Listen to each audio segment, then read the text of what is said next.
शांति आसपास से कुछ सूखी घास इकट्ठा करके लाती है तो सीढ़ी लगाकर काजल छत पर सूखी घास जगह जगह लगा रही होती है। तभी वहां आशा आती है।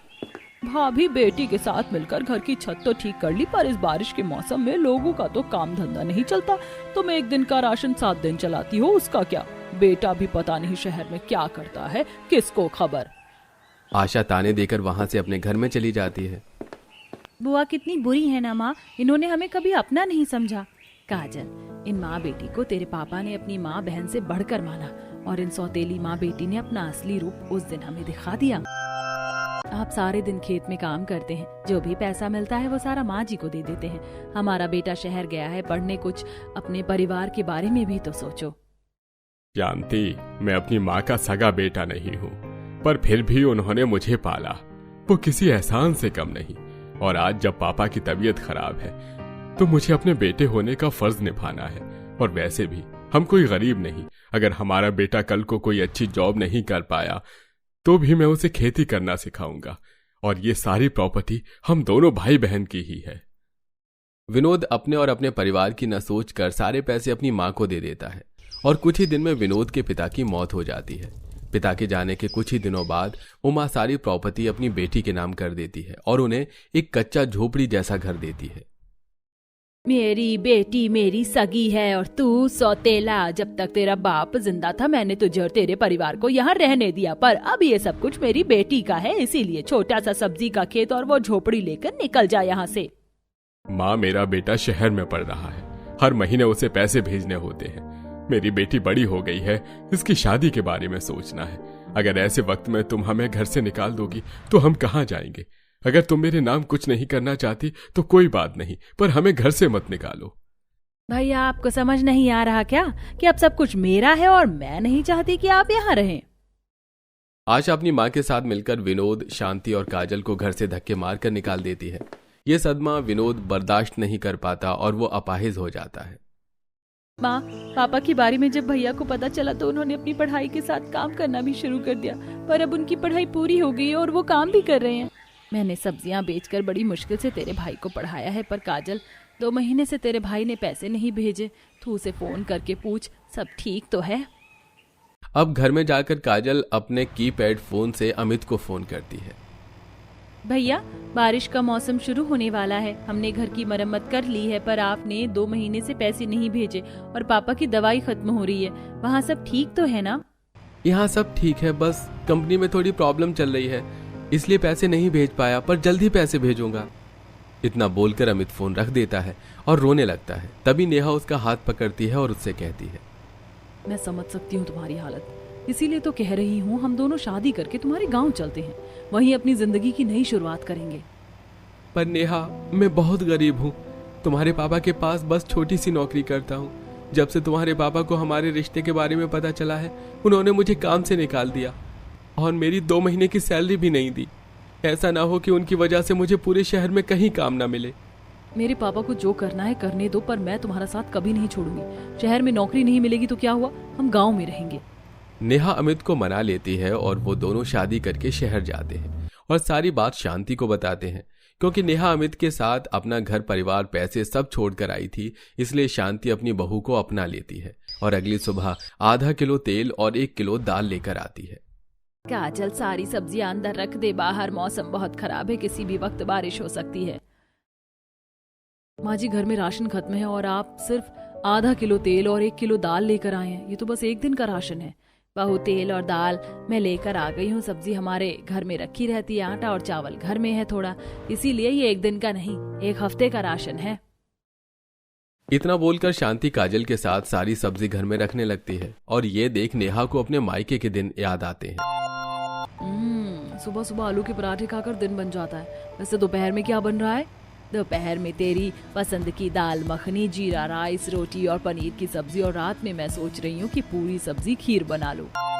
नेहा अपने मायके के दिनों को याद करके खाना बनाने के लिए बैठती है और जब कढ़ाई में तेल डालती है तो काजल बोलती है, भाभी, मैं समझती हूँ आज आपकी पहली रसोई है, आपका कुछ अच्छा बनाने का मन होगा, पर इतना सारा तेल मत डालो।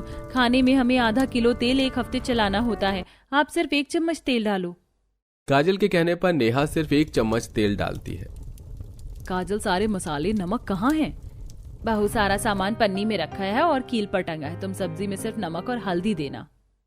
नेहा घर में जो थोड़े से सामान रखे होते हैं उसी से रोटी और सब्जी बनाती है, जिसे पूरा परिवार खाता है। कुछ ही देर में बारिश शुरू हो जाती है।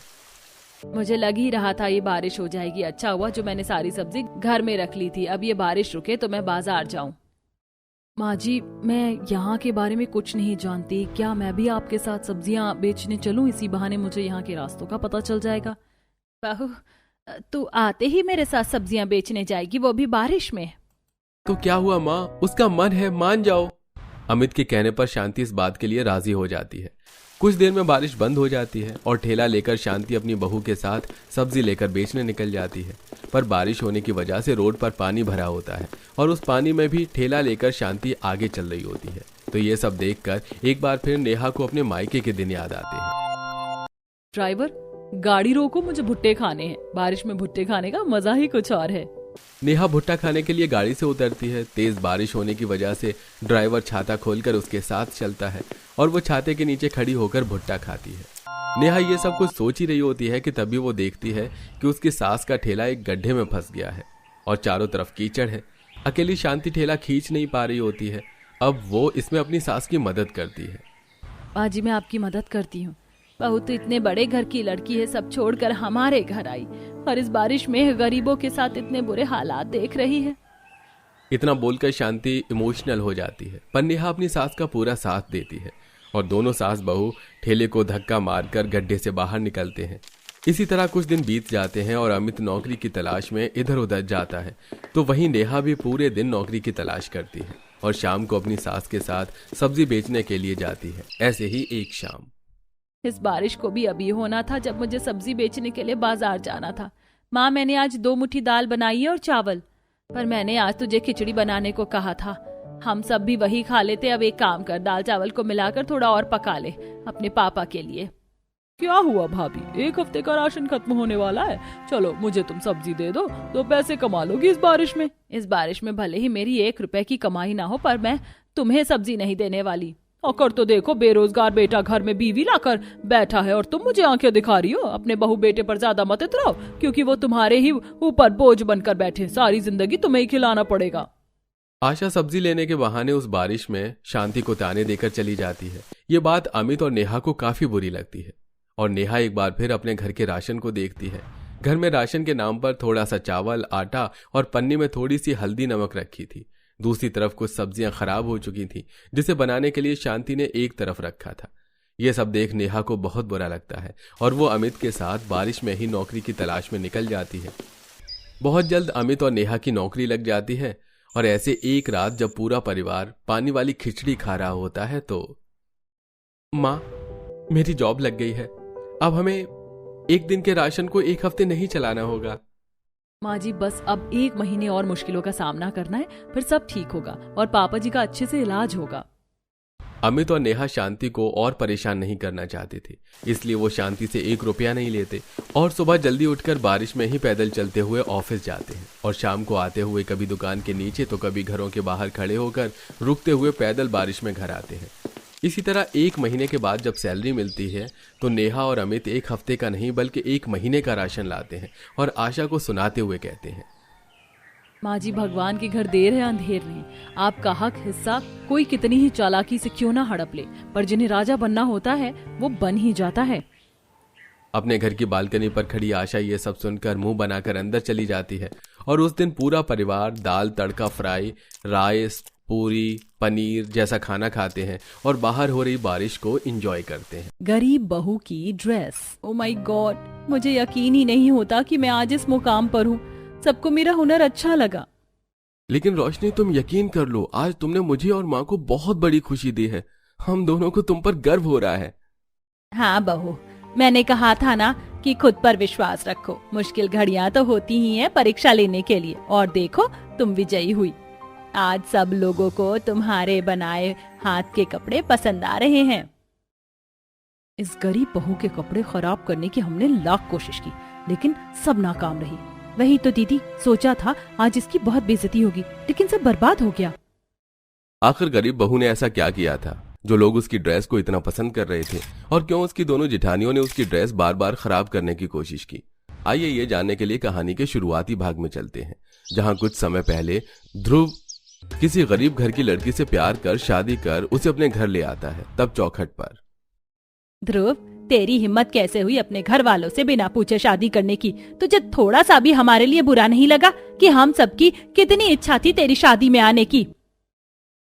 माँ जी, अब आपके कहने से क्या होगा?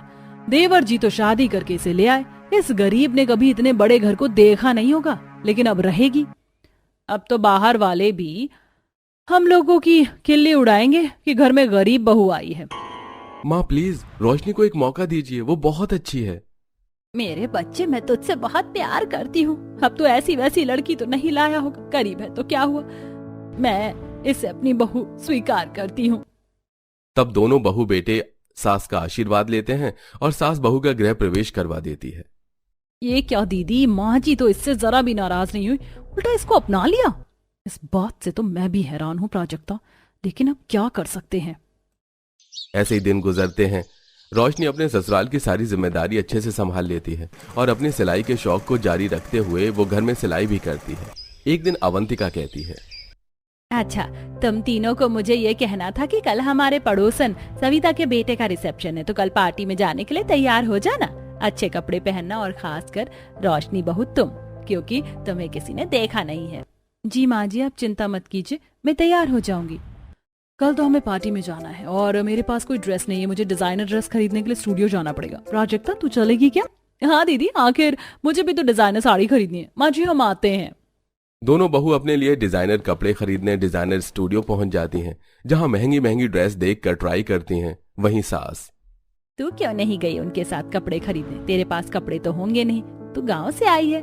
हाँ माँ जी, पर मुझे कपड़े खरीदने की कोई जरूरत नहीं है। मुझे कपड़े सिलने का बचपन से शौक है, तो मैं अपने लिए खुद ड्रेस तैयार कर लूंगी। बस मुझे आपसे कुछ पुरानी साड़ी चाहिए। ठीक है, मैं अभी निकाल कर तुझे दे देती हूँ।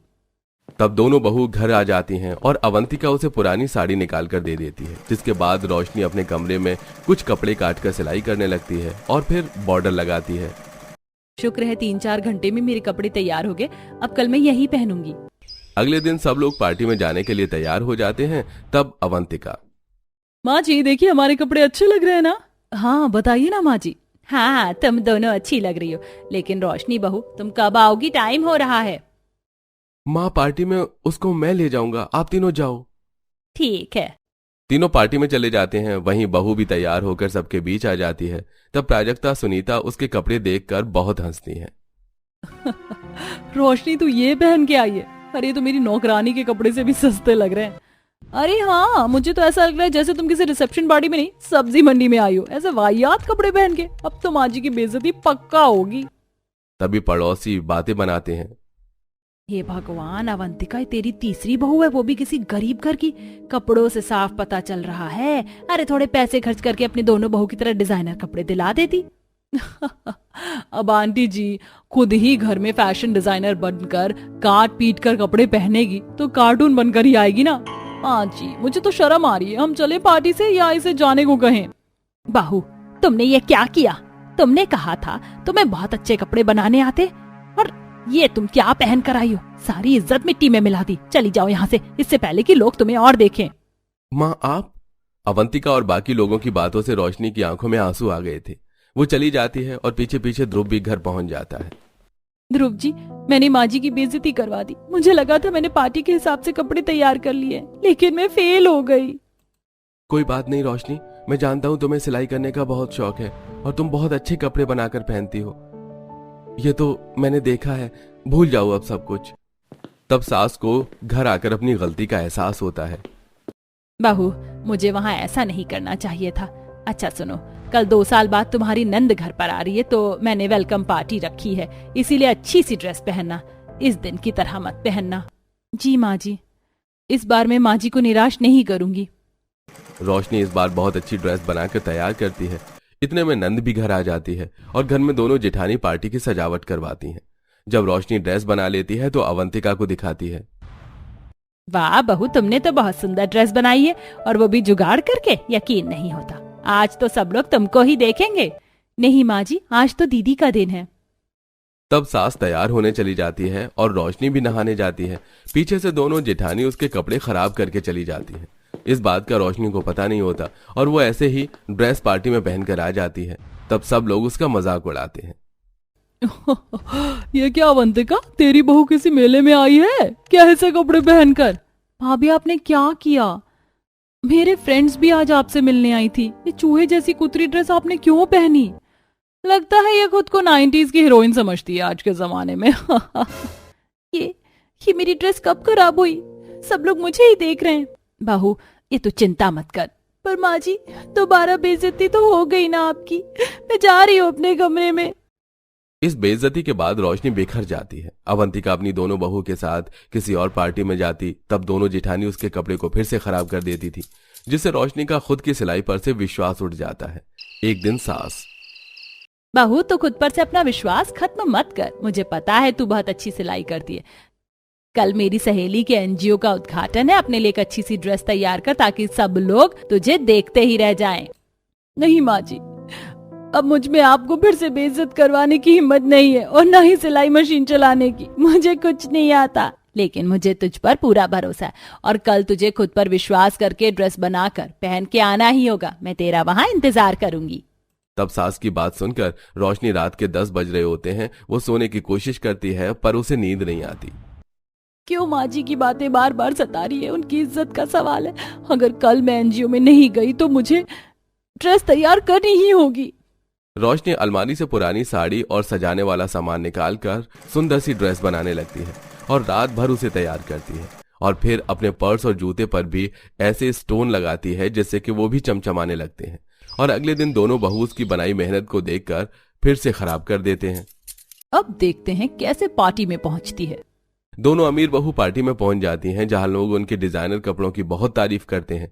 वहीं गरीब बहू भी अपनी ड्रेस को दोबारा ठीक करके पहनकर पार्टी में आती है। सारी मीडिया उसकी फोटो खींचने लगती है और वो तुरंत सोशल मीडिया पर वायरल हो जाती है। हेलो रोशनी, क्या आप हमारे फैशन इंस्टीट्यूट में वर्कशॉप लेंगी? हम चाहते हैं आप हमारे बच्चों को फैशन सिखाएं। आपके हाथ की बनाई ड्रेस सच में लाजवाब है। वैसे आपने ये कैसे तैयार की? जी मैं जरूर करूंगी, और मैंने अभी थोड़ी देर पहले ही बताया कि ये ड्रेस मैंने पुराने कपड़ों और पुरानी स्टोन वगैरह से तैयार किया है। सच में अवंतिका, तेरी गरीब बहू तो बहुत टैलेंटेड निकली। देख जरा। ये तो है। ये नहीं हो सकता, लोग इसको फोटो की रिक्वेस्ट कर रहे हैं। इसकी ड्रेस खराब करने का कोई फायदा नहीं हुआ। इसका मतलब ये सब तुम दोनों ने किया है। घर चलो तब बताती हूँ।